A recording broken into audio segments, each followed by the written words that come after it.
آپ سوال کیوں نہیں کرتے کہ بتاؤ عاشق کہتے کس کو ہیں، اس کی نشانیاں کیا ہیں؟ آپ اگر سفید کوٹ پہن کر کھڑے ہو جائیں تو ڈاکٹر بن جائیں گے، کالا کوٹ پہن کے کھڑے ہو جائیں وکیل بن جائیں گے، بولیے۔ لیکن ہماری شان یہ ہے، نہ عشق کی تعریف آتی ہے، نہ عاشق رسول کی تعریف آتی ہے، نہ عشق کی نشانی اور علامات ہمیں موجود ہے، لیکن مان لو کہ میدان معاشر میں آئیں گے تو فرشتے کہیں گے حضور آپ کہاں تھے، جنت تو آپ کا انتظار کر رہی ہے۔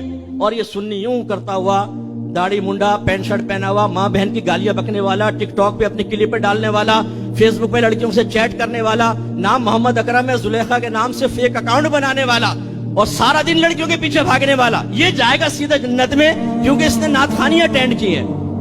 بتائیے اس میں کون سی غلط بات کہہ رہا ہوں؟ ہمارے سنی نوجوانوں نے اس شارٹ کٹ کو حاصل کرنے کے بعد علم دین سیکھنا چھوڑ دیا ہے۔